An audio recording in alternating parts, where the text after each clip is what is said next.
want to welcome and thank everyone for joining us today as the Economic Club of Las Vegas hosts Amy Sommers, discussing China's transition from strategic partner to strategic competitor. The Economic Club of Las Vegas is a nonprofit, nonpartisan forum for economic discussion. We bring experts on regional, national, and international issues to our Las Vegas audience, allowing us to hear from the experts and offer our own questions and ideas in return. The club was formed in 2013 and is also an affiliate chapter of the National Association for Business Economics. Before we begin, I would like to recognize the hard work of our board and officers. Without their commitment to the club, these events would not be possible.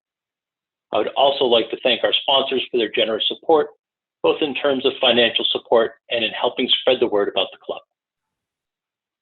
Today's agenda includes a presentation by Ms. Amy Sommers, followed by a moderated Q&A, and at any time during the event, please feel free to submit questions through the chat window that was already presented.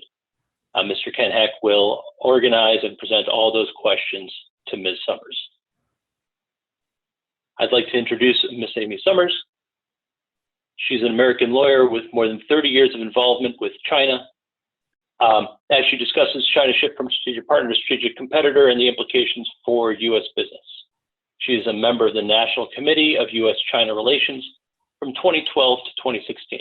She served on the board of directors of anti-corruption nonprofit Trace International Inc. She has held a range of leadership roles in the American Bar Association section of international law, is a fellow of the American Bar Foundation, and in 2016 received the Mayor Rasmussen Award for the Advancement of Women in International Law from the American Bar Association section of international law in recognition for her contributions. Without further ado, Ms. Sommers. Thank you. I'm so pleased to be with you all. And, Ken's told me about your club and how brilliant and engaged you all are with current events and issues. So I really look forward to our discussion. And I'm just going to jump right into it. And basically what I want to talk about is where did we come from? How did we get here when it comes to China? And specifically, I want to look at what's happened in the last decade plus when we saw this change in tone, which has raised a sort of an existential question amongst China watchers, which is when we, the West, sought closer engagement with China, do we fundamentally misread the situation? And then finally, given this current state of affairs, what's the prognosis for Western companies wanting to do business in China? Is it all doom and gloom, or are there any opportunities? You can see here from some of these headlines that I took from 2007, and I'll explain in a minute why 2007 is important, that the tone of the Chinese media about the US, even though there was always some little hints of friction, was largely very positive, and the engagement was seen as something to be desired and on a range of areas, both legal, regulatory, business, and just social things too, like baseball. Fast forward to now, these are some headlines from Xinhua, the main media source from this summer, and you can see just how pugnacious and obstreperous and angry the tone has become. So there's been a real sea change. And as I mentioned, this has led to some angst, and it's best expressed in this discussion of reporter Kai Strittmeyer's book, which is We've Been Harmonized. And in that book, he explains what's going on with China's, digital authoritarianism, but it's led to this kind of questioning of, is it because everything we thought was wrong, we knew was wrong, and is it because we were arrogant or naive or complacent or just plain greedy? And that has been sort of distilled down to this question or position that China never really intended to open up and participate in the international system. It's all been a big charade, and we were gullible. So let's talk about where that came from and whether we misread them. And to do that, we really have to go back to late 2012 when she was appointed the party secretary. So around that time, you'll recall that there have been a number of color revolutions happening around the world. And those tended to be states that were seen as strongmen states. And we might not think of them as democratically strong, but they certainly seemed invincible in some way. And by 2012, it became clear they weren't. And the big bogeyman for the Chinese party leadership is that nobody wants to be Mikhail Gorbachev. Nobody wants to oversee the dismantling of the PRC.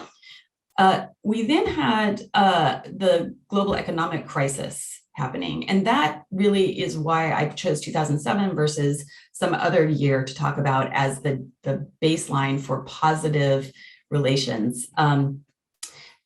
Those of you who have engaged with China from the 90s will recall that almost every conference you went to on China and a lot of the discourse officially between the US government and China revolved around the weaknesses in their banking system and the fact that it was bogged down by all this bad debt owned by underperforming state-owned enterprises, SOEs, and the specter that collapse in that system because of all this bad debt was going to have ripple effects in the international financial system. And China really took that seriously and said, okay. And so they started setting up essentially like resolution trust corporation entities to move the bad debt off the balance sheets of the banks. They recapitalized the banks. They even got to the point where they were publicly listing them on US stock exchanges. And so, they took seriously what we said. Well, lo and behold, when a banking crisis finally hit and destroyed wealth around the world and wrought terrible pain for millions of people, it was not China's banking system that did it. It was ours. It was the US banking system that catalyzed that crisis. And from that point on, you could see a sea change in the attitudes of Chinese business people that I was dealing with in the Chinese media. And it really became clear that something had shifted, particularly since China continued to thrive economically through that whole period. And thereafter, there was very little willingness to take lessons from the West. And indeed, China became convinced that it had the answers to success. And we, if anything, were dangerous. Then we headed into the period of transition from one generation of leaders to the next, which had been regularized to some extent starting in the 90s. Bo Xilai, who like Xi is a son of one of the early party aristocrats, was slated to join the top group in the party leadership.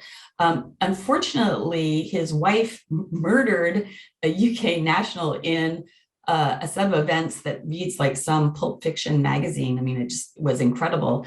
And he therefore became utterly tarnished. And despite the fact that he had been very successful, or seemingly so, running Dalian in Chongqing and had a lot of populist appeal, he was ousted. So when she ascended to party secretariat chief or chairman at the end of that year, Bo Xilai was not on the standing committee, and the standing committee was decreased from 9 seats to 7.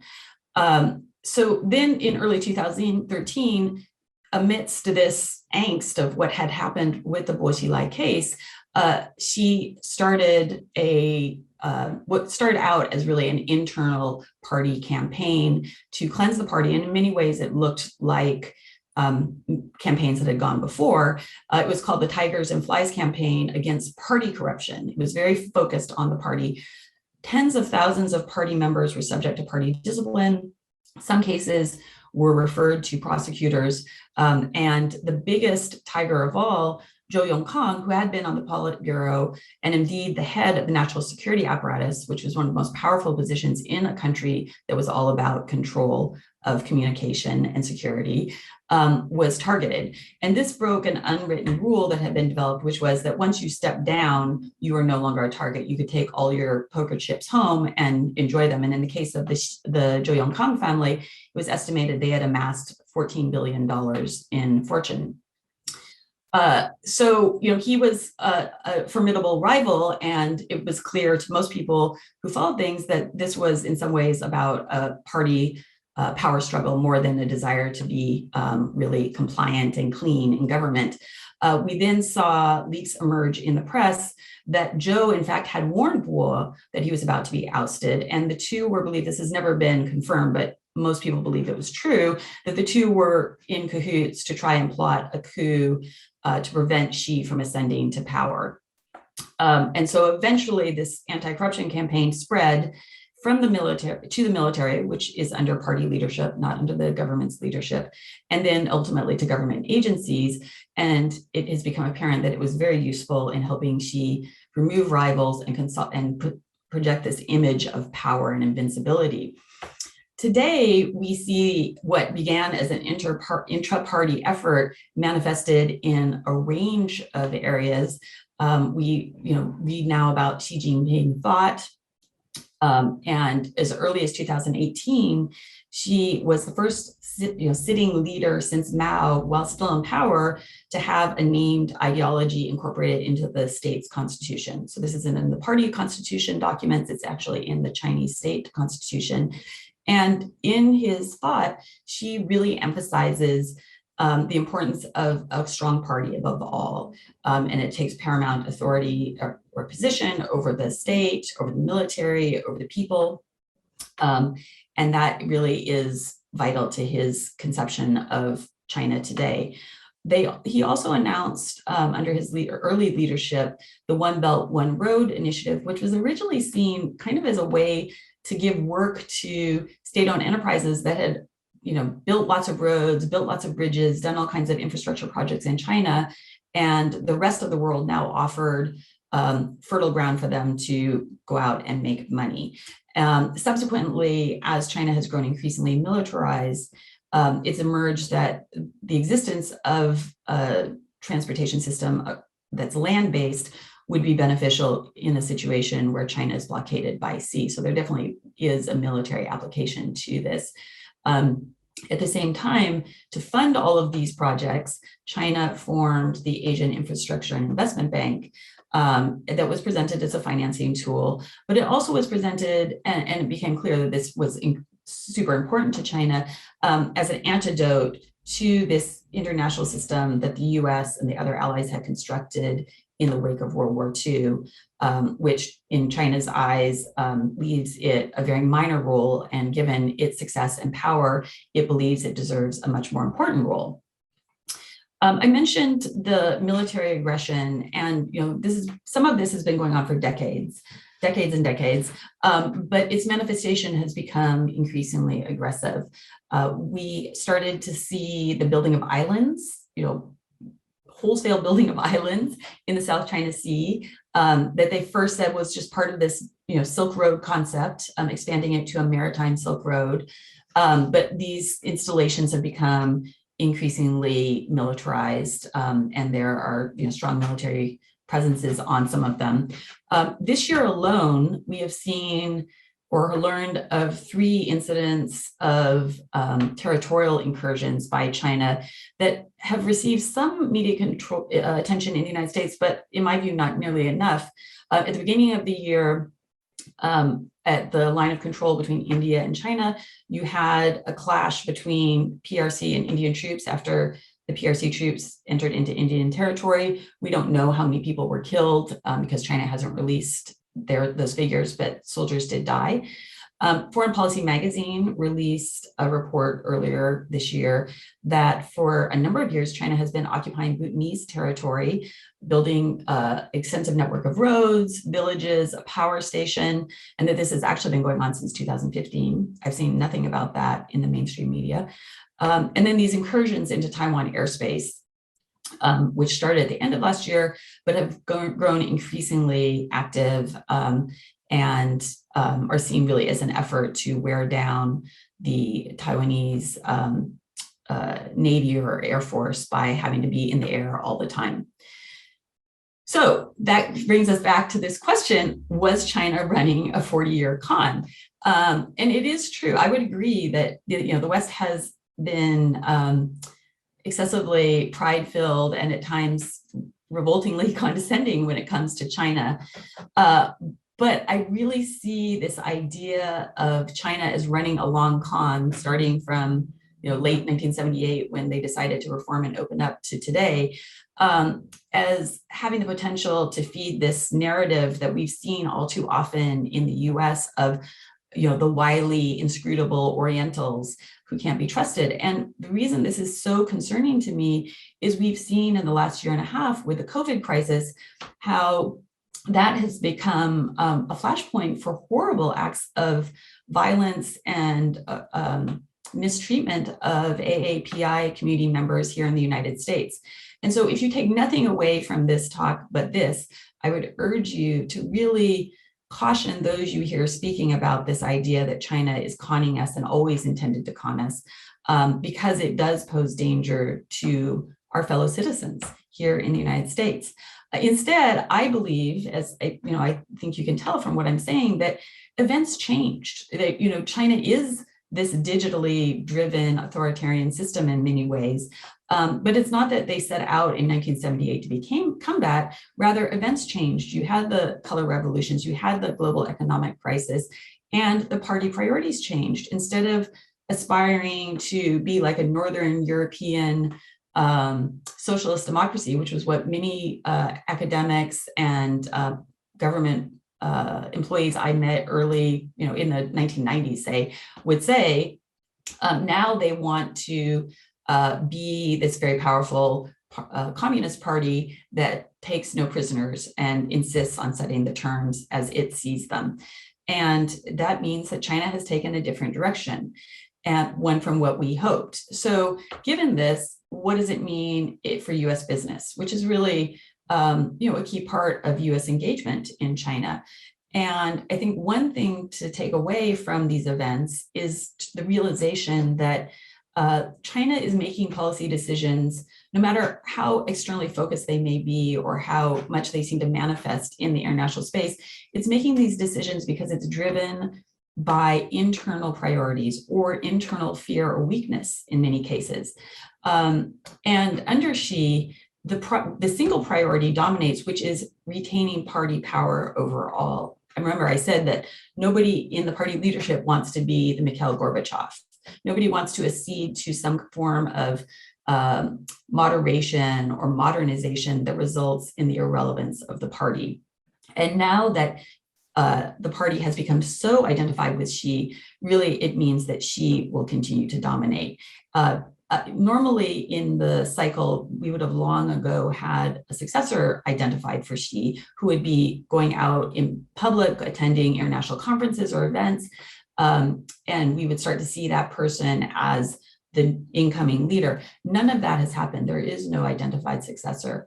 And Xi is only 69 and seemingly in good health. So I think business people who are thinking about China and how to deal with China should assume that what we see today under Xi is likely to exist for quite a long time, that he will be somehow setting the stage for the next 15 to 20 years. So what does this portend?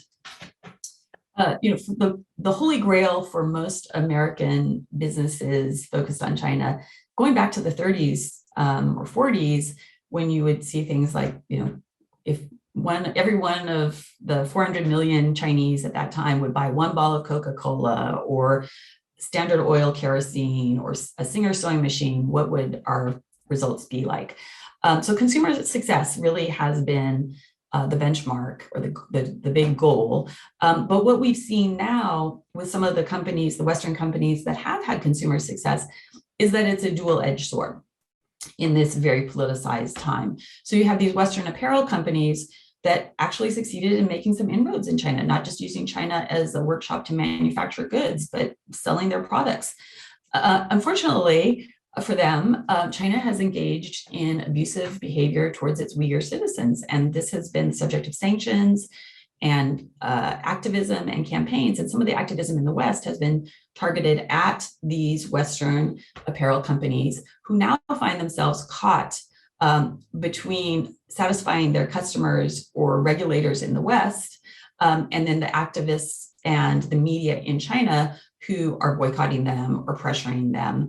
And we've seen with H&M that they have seen their business totally tank after they said that they wouldn't buy cotton from Xinjiang. Similarly, Apple, which has been a huge hit in China and also very dependent on China to manufacture its products, now finds itself caught in this dilemma where if you're going to have a surveillance state and everybody uses devices and their data is stored in the cloud, and you have a regulatory environment that requires that that data stay within the boundaries of China proper, you have Apple caught between wanting to seem like it's the good company and very progressive, and then having to satisfy the regulators in China who want to be able to conduct surveillance on their citizens, or arguably anyone who is within their ambit. So, it's difficult. And Tesla, which is another company that, like Apple, does manufacturing and sales in China. But in Tesla's case, they were very proud of the fact, and the Chinese really trumpeted this too, that they were approved to sell, to manufacture cars in China, the first foreign auto manufacturer to be allowed to manufacture cars without having a local joint venture partner.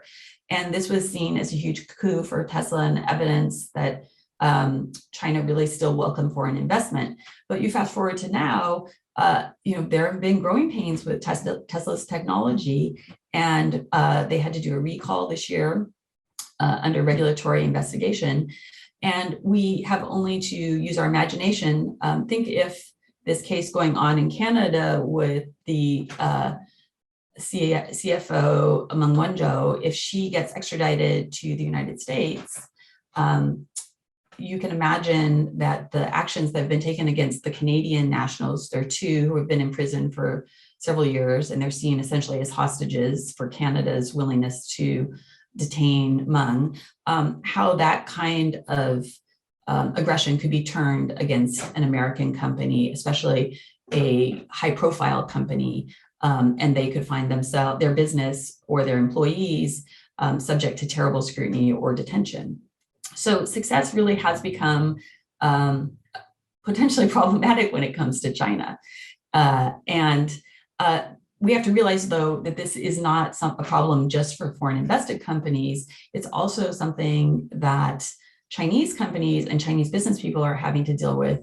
Just this month, we have seen announcements or discussions about how high-income individuals need to, and their enterprises need to pay back more to society. Still to be determined what that means. Is it going to be like the 1950s when they started socializing private enterprises and said that would be, safe and fine, and then fast forward a few years and all of those enterprises were seized or closed down? That the enterprises have a duty to the motherland. We saw that earlier this year, Didi Dacha, the ride-hailing app, had their IPO scrubbed and is now subject to enforcement action. The for-profit education industry has been shut down. So there's a lot of uncertainty even within China for Chinese business people. So the idea that people had 10 or 15 years ago that, okay, if you're in a somewhat sensitive sector, you just get a really strong local partner and they'll help guide you, they may not be able to guide you or protect you. So against that backdrop, what's safe or what's safe-ish? One thing I would say is if your company is already in China and your business has been kind of mediocre, meaning stable, and hasn't grown much, consider whether that maybe is a good thing. Normally, you might be really antsy to get more visibility and more growth, but maybe in this climate, being low visibility is not such a bad thing. And I can think of some former clients where that's definitely the case, that they are in areas that were regulatorily not at all sensitive back, 10, 15 years ago when I helped them set up, but today would be seen as very problematic, and it's to their benefit that nobody really cares about them because they're not growing or out in the market in a really active, visible way. If your company has technology that improves manufacturing efficiency, be it labor efficiency or resource efficiency, you may have something that China is interested in. They're very concerned about improving their technological base, about dealing with the absence of labor on the Eastern Seaboard, about climate change and the need to use less water, or less electricity, or to deal with air quality.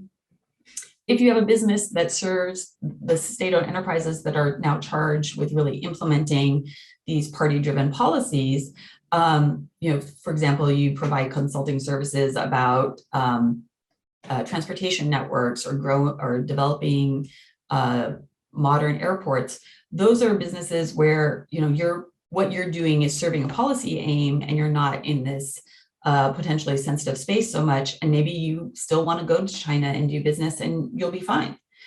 I think that's really the question that people are going to be grappling with. And I guess if I could leave you with a few takeaways, as I said, I think for a number of years, she is likely to hold on to power. So this is not some aberration. It's not some short-term thing. You really need to be planning for a decade forward or 15 years forward, that what we see today, or even worse, could be the status quo. And that it is, foreign investment is really going to be evaluated with a lens to whether it serves China's Communist Party's identified aims. And social stability and the well-being of Chinese citizens are paramount in their presentation of how they take care of people. So anytime you are in a position where you're arguing that the system needs to be changed or that you shouldn't be subject to it, that is not going to be a winning argument. And you really need to think about whether your business and your key employees can withstand the rigors of this kind of scrutiny. And I just, got together this week with a bunch of people who used to live in China, who now, for whatever reason, have all settled in Seattle. And we were all people who loved being there, thrived at being there, did very well there. And almost every one of them said they would have to think long and hard before going back and living there, because they don't feel safe for a variety of reasons. And these are not people who are political. These are not journalists. These are not activists. These are business people. But they would be very concerned about living there the way we did, not very long ago. If you want to follow what's going on in China and get interesting takes about some of these key issues, I've listed here some people that I think really have some insightful things to say. They're very active on Twitter. I also think the Sinocism newsletter, which is run by Bill Bishop, who was a tech investor in China years ago, and he now follows the Chinese language media as well as English language media and compiles it into a newsletter.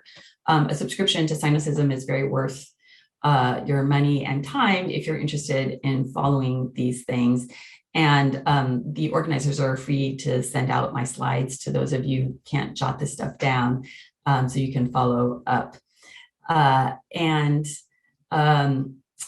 Finally, I just would like to say that if you did find my take on China, what's going on there, of any interest, you might also want to consider my historical fiction thriller that looks at the run-up to Pearl Harbor through the lens of what was happening in Asia in 1940 and 41. So with that, I am going to turn off my slides and turn it over to Ken to lead us in a discussion. I really look forward to hearing what you all have to say. Thank you. Okay. Oh my goodness, look at those. Here come all the questions. Look at this. Okay. Oh, now you have the hard work, Ken, to figure out which ones to yes. do and well, I'm gonna start up from the beginning by asking an easy question. You talked about 2007 as the model for when things were better, and then compared and contrasted it to the turning point in around 2012 and 13. But what was the turning point for you personally? You had your career really focused on and in China. Mm-hmm. What personally happened that opened your eyes up to the shifting priority and relationship? Well, that is an interesting question. So I've talked to, some of you are on here know me, but those of you who don't, I'm just by way of context, at 16, I decided I wanted to do something with China. I devoted my education, all of my professional career to China. I badgered my poor husband for years to move there. We finally moved in early 2004.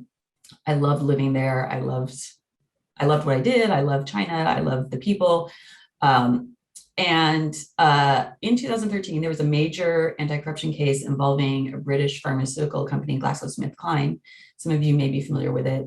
At that point in my career, I was doing a lot of anti-corruption compliance work, and for a variety of reasons. And it was really interesting work. But that case exploded in, I mean, that's the subject of a whole other presentation, but the net thing that came out of that was that somebody who had been in China longer than I had, who had been there since the early 80s, who was a Brit, he and his US naturalized wife got arrested and held for 2 years for work they had done on behalf of GSK in investigating some of the things that were going on before we knew it was that the head of the business had really been overseeing this terrible bribery scheme to sell pharmaceuticals. And I, at the time, I remember talking to people who were doing similar work to me, who blamed him, who said, well, he ran a small business, you work for a big firm. He wasn't doing things entirely by the book. He was using practices that had been sort of in the gray area, but had become disfavored. And so it's, no wonder in a way that he got caught up.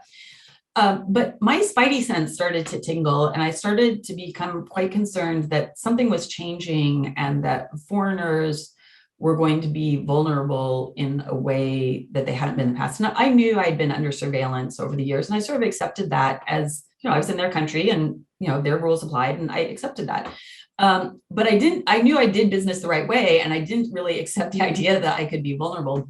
So a bunch of other things started to happen too, in terms of my family getting older. So I said to my family, we should consider moving back. But I never, it wasn't like I was directly threatened. But after I moved back, I then learned of things involving people who were very similarly situated to me. They work for very powerful organizations, some of whom had very close domestic ties, who had actually been either detained or threatened with detention around that time period. And so it's a kind of situation with China where sometimes you don't know why you think what you do, but you have a feeling. And my experience has been you should listen to it. Okay. Thank you for that. It's got to be a real interesting thing to be sitting there one day and recognizing that maybe your safety and security and that of your family is not as stable as you thought it might be, or as secure as you might have thought. So, wow, it's an interesting experience, and I appreciate that. You had mentioned maybe other countries in the region that might be interesting as far as developing, and if China strategically is going to be a competitor and less of a partner, the U.S. has begun to try to work with other countries in the region. But you mentioned Vietnam specifically, where China is influencing them as well. So does that remove Vietnam's ability to be a decent strategic partner to the U.S.? And can you also expand that question to talk a little more about other countries in that region?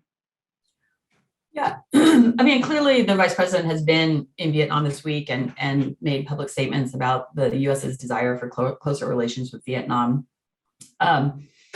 I think looking at that question from a business lens, what's interesting is you all recall that under the Trump administration, there were quite severe trade sanctions applied against China over a 2 or 3 year period. And I had dealings with, and this is recent, but I had, for another purpose, I had dealings with some of the businesses that had been subjected to them. And there was a lot of effort, even before the coronavirus epidemic showed that there was supply chain vulnerability for American businesses manufacturing in China. There was a lot of effort in that time to look at alternatives for moving production out of China to Southeast Asia, be it Vietnam or elsewhere. And the limitations of that became very apparent because China really has created this amazing ecosystem. If you're doing some product innovation, and you need on short, like on a day's notice to get different types of fasteners or other kinds of fittings, you can get that within China without having to import it or wait or go through approvals to get it in. That ecosystem does not exist anywhere else in Southeast Asia. And those countries are small enough that it's hard to imagine it growing up overnight. So if Vietnam really wants to build up its power vis-a-vis China, one way to do that would be through business and attracting more business and becoming more important to the United States or the West because so much investment is residing there. But that will take a lot of effort on the part of the Vietnamese government. And my sense is that right now they don't have that capability. They don't have that same level of execution capability that exists within China's Communist Party. So I think the idea, as much as the American government and American business may want an alternative to China as the workshop to the world, getting there is going to be quite difficult, and it's not something that's going to happen overnight. I see. You had mentioned you have quite a few comments about, I'm going to call it China's imperialist strategies, either building islands in the South China Sea or the One Belt, One Road initiative being more of an economic arm of that imperialist concept. Which countries have been most actively involved? You had mentioned first One Belt, One Road was inside China, but it's been expanded to a lot of Asia as well as some countries in Africa. Yeah. Which countries do you think are at risk to lose control or to become under influence of China's of the government of China? Yeah, the One Belt, One Road it isn't, for those of you who haven't followed it, it isn't a single road. I mean, it goes through Southeast Asia, through the African continent, and then also through the interior of North Asia to Europe. And so there are, God knows how many countries are potentially implicated. Where China has most notably failed to win friends and influence people has been in African countries where their model, which is we bring in capital, capabilities, and people to do the work, has really irritated and angered many of the African countries where these projects are based, because they too want employment for their people, and those projects have not brought that. I forget, somebody else on here may know, but I think there are 2 or 3 port projects where there's actually a default by the country. I think 2 of them are in Africa, maybe 1 in Southern Asia, have defaulted on the financings. So you have the specter of the Chinese state-owned enterprise or conglomerates who are in alliance with one another, exercising their rights and becoming owners of some key strategic asset in these countries. So those countries where that's happening are certainly vulnerable, but it's a vulnerability that actually is angering people against China. So China really is not, this is one of the things that's so interesting, is China wants to win friends and influence people. And in that sense, I think it's sort of envious of the United States. We do all kinds of horrible things, around the world, and yet people really still like Americans or aspire to aspects of American culture. And that doesn't exist for China. I can't think of a single country where there's that affinity that, look at the French, they hate the US government over the years, and yet individual French people still like American culture. There isn't something like that for China. So China has this soft power problem, and I don't see that changing in the short term. And I think as they become increasingly ambitious in these initiatives, these military or commercial or international order initiatives, the weaknesses in their soft power capabilities will hamper the realization of some of their other aims. A nice question someone sent through to me, really good question, actually. Can you address or talk to at all China's stockpiling of natural resources, either by acquiring them from international countries or specifically taking, this is an interesting one, water from Tibet? It's known that Tibet actually supplies water for a majority of Chinese agriculture, and I think this question is implying that China seized control of Tibet to secure water for their agriculture. I don't think China seized control of Tibet for agricultural reasons. China seized control of Tibet back at the time of the revolution as a continuation of claims that the Republic of China had asserted and before that, the Qing dynasty. But what I do see happening is that as China becomes increasingly worried about the effects of climate change, its ability to secure water resources is really important. And I forget the percentage of water that resources within China that have been degraded as a result of the rampant pollution over the last decades.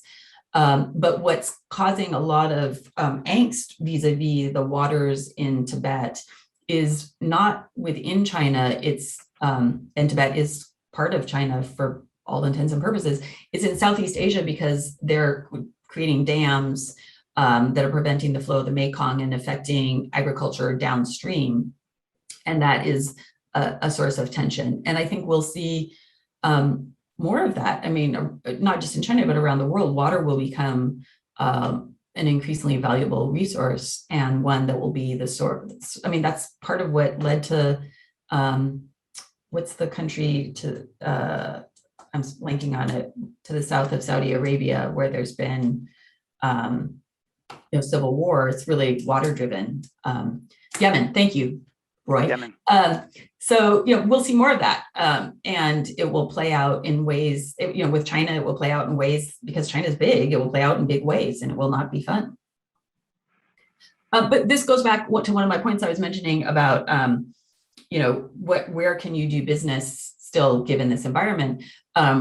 One of the things that has long been a policy aim for China, but they sort of set it, even though officially they didn't abandon it, they sort of set it aside for a number of years, but it's coming back on the table, is food self-sufficiency. During Mao's time, they were very worried about dependence on imports, and the US's ability to prevent China from importing goods. And so food self-sufficiency was a strategic aim. Then as China became wealthier, people wanted imported foods, and the Chinese government was sort of like, sure, why not? We'll get these countries that don't, that we sell lots of goods to off our back, because at least they'll be selling us something. Now China is going back to that. And so if you have technology that aids in boosting agricultural production or using less water, you could have something that China would want to allow you to do in China. Over the last few years, specifically the Halifax Security Forum in 2019 had a full conversation about the need for the international community to have a strategic plan for dealing with China. Mm-hmm. It's a direct quote from the Halifax Security Conference. Have you seen any decoupling or any international strategic moves in the last several years that would indicate that the international community has become aware of the shift that we're discussing now and taken any moves? Well, we're in the first year of a new administration. During the Trump administration, there was no effective ability to liaise with US allies. And last year, Russia negotiated with both France and Germany about China negotiated with both of them about market access and cooperation. And earlier this year, it was announced they were going to be signing these agreements that were very beneficial to, seemingly to France and Germany, but especially to China. What I think is happening behind the scenes, and it got some attention at the beginning of the Biden administration, but other events have intervened, is that the Biden administration, both within the State Department and the Department of Commerce, is going around rallying allies to achieve consensus, to start to move towards achieving consensus to do something like what you're referring to, Ken. And but it's, there are so many different interests, and given the flip-flop between US policy during the Obama administration to the Trump administration and now to the Biden administration, one of our weaknesses is that, every 4 years, potentially the winds change. And so for countries that are trying to decide who to hitch their wagon to use two different transportation metaphors, it can be a little bit difficult. So I think there is an effort now to try and achieve some kind of consensus.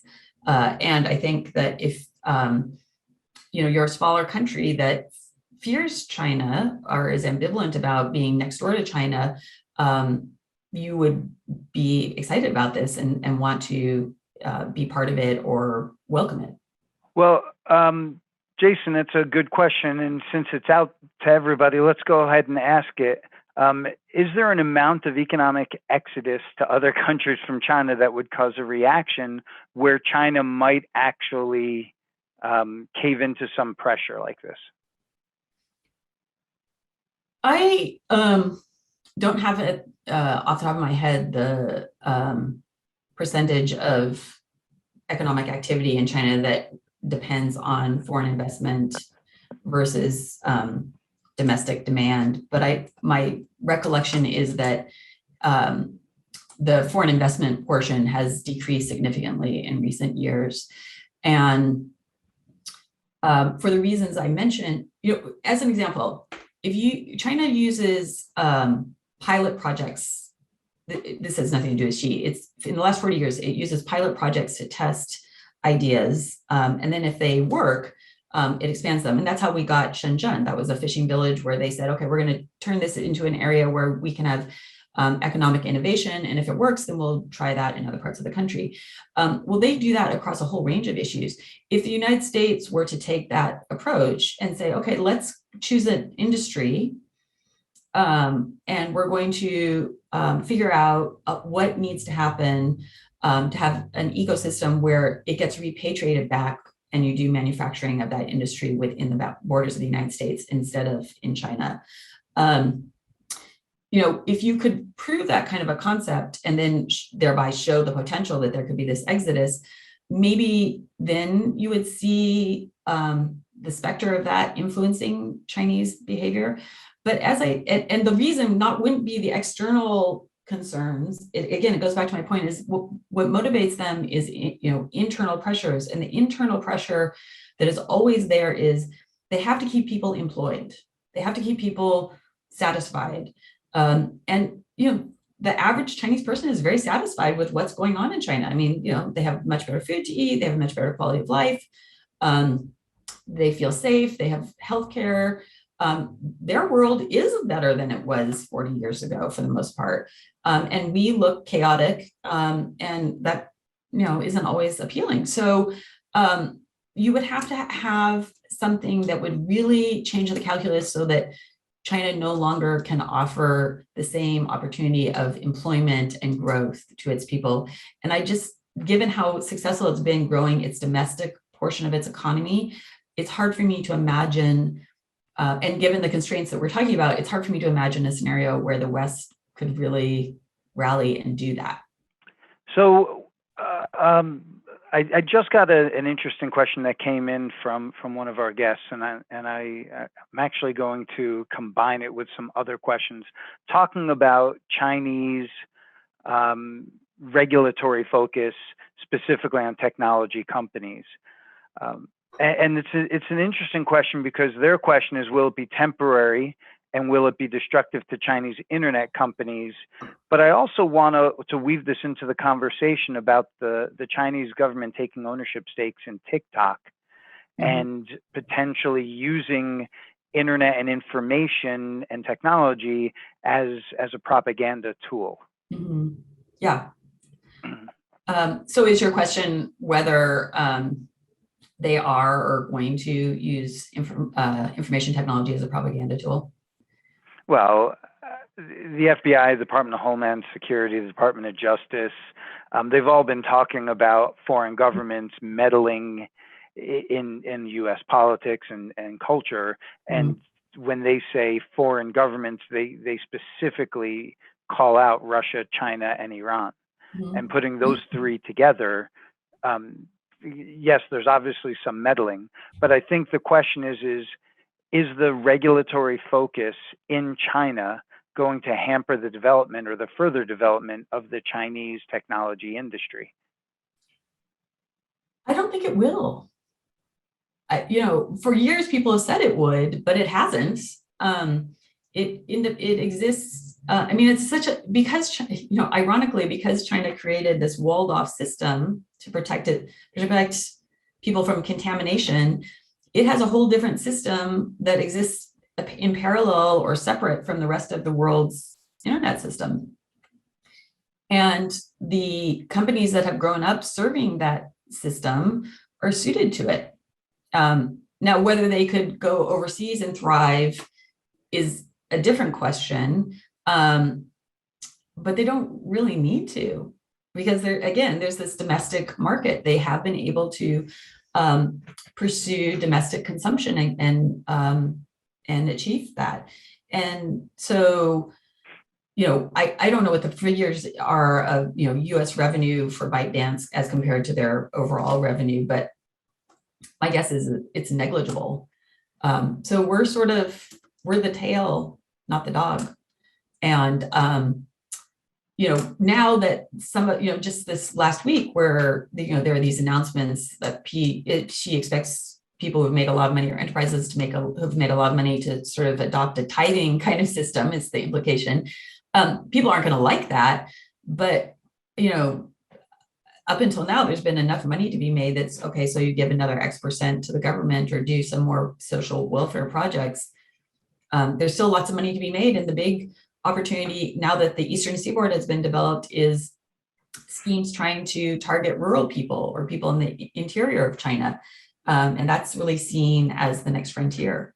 And so I think they are suited to determine what those consumers need and develop technology that will satisfy it. And we're not. US technology companies will not thrive in a significant way in China. It's pretty clear now, because they have created an entirely different system. Okay, I've got so many other questions to ask. I think I have time for two more. Okay, and one question that someone is asking is, should we consider the assimilation of Hong Kong as a model or a practice round for China's hope or aspirations towards Taiwan? I think what will happen, well, how do I say this? No, because you don't have a contractual framework between the two like you did with Taiwan, with Hong Kong. You had, the British in the early 80s were like, we don't really want this white elephant, here, you take it. And, they pat themselves on the back that they created the basic law, but there weren't a lot of teeth.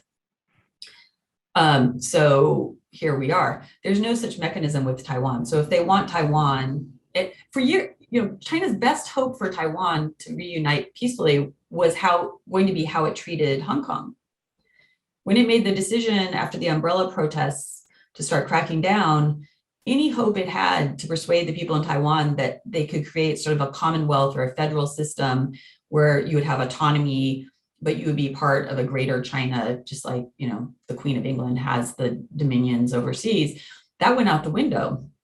So if they want Taiwan, they're going to have to invade. And I think the date that we should be looking ahead to is, the next time there's a party leadership change. So we're 2022, the next one will be 2027. That would be in the run up to 2027. If Xi wanted to step back from active daily management of the mainland and show that he's invincible, it would be to launch an attack then. To me, that's the obvious time. Not to say it couldn't happen before, but it's the obvious time. And I think they will. It's not going to be a takeover by passage of statutes. It will be an actual invasion if they decide to do that. Wow. Okay. The last question I have is actually a fairly charged question. So let's more end so than with the last just asked one. Well, I mean, look, this is great, and honestly, I'm looking at the attendance. It hasn't dropped off even at a full hour of this conference. So people are clearly well engaged. But let's be respectful of everybody's time, and let's end with one more question. Mm-hmm. So I'm weaving together comments that people have sent to me, and I have snippets. So I'm gonna read some things to you. If you look at what China is doing with the Uyghurs, mm-hmm. China is getting away with certain things that the rest of the world would not be permitted to do because of their economic influence and clout. Mhm. If you look at just Nike CEO, this past June, John Donahoe was very clear, and he came out, Nike is a brand that is of China and for China. LeBron James came out in defense of China in their assimilation of Hong Kong that we don't, as Americans, understand. Someone asked the question earlier, when is China tourism going to return to Las Vegas? Other questions I'm looking at here is, China is using TikTok as a Trojan horse. That is actually a direct quote from NPR. CNBC and NBC News have similar headlines. So the question is China is getting away or acting in a certain way that the international community is permitting, and the rest of the world would not. How do we as Americans defend or do our part to recognize, keep our families safe, and maybe keep our, I don't know, to keep our country safe? What do we need to do, or should we even be concerned? If my comments today haven't made it explicitly clear, I will say now, yes, you should be concerned. We all should be concerned. The historical parallel that I think resonates the most, given what's going on with China right now, is the path Japan took in the 1920s and 30s. And it really saddens me to say this because I don't think it's good for China, and I don't think it's good for the Chinese people. But what is, Japan in the 30s said they were creating a greater Asian economic sphere of prosperity that would repudiate white imperialism. And white imperialism was definitely a problem in Asia. But the sorry story was that the Japanese model was going to be designed to benefit the Japanese, not the people in the countries around Asia, including China, which suffered arguably from the earliest and the worst of any of the countries in Asia. So it is very troubling, and I pray I'm wrong. I pray that China doesn't go that way. But one of the most important things we can do is to recognize it, and not, just like when I said, when things started to change for me internally, as much as I loved it, you have to listen to that feeling. And I think something has changed, and we need to listen to it. In terms of what we can do, we individually have limited power, but we can certainly become informed consumers. And when we're engaging with our elected officials, when we're engaging with businesses we patronize, we can let them know what our views are and what our concerns are. And so I would urge you to do that, and to recognize that this is a complex thing. And just as we've seen in this last couple of weeks with the withdrawal from Afghanistan, it's convenient to rail against the horror, but we have to recognize that extricating ourselves from a difficult situation is a step-by-step process, and it's going to be messy. So if and as the US government or major industries start to take action, we have to be patient, both encouraging them and be patient to realize that this didn't happen overnight, and it's not going to get fixed overnight. But ultimately, I remain convinced that China will change when internally it perceives that it is beneficial to change. And so we have limited ability to influence what China does. We can really focus our efforts more on how our government or how the companies that we do business with respond. Amy, thank you. Your thoughts are really well organized and important and extremely timely. So we appreciate your help, and we appreciate your feedback. And before we end, I want to thank everyone for attending and let you know about our upcoming events. I have them right here. In October, we have Idris Kaloun, who is a journalist with The Economist. He's going to be doing a U.S. policy rundown. In November, we have economist Barry Eichengreen from UC Berkeley. And then in December, we have our year-end economic panel, as we do every year, which will tell you how the year has gone and what they project for the upcoming year. So with that, thank you, everybody, and keep an eye on the website, econclublv.org, for invitations for upcoming events. Thank you, and thank you again, Ms. Sommers. My pleasure. Thank you all for being so engaged. Have a great day.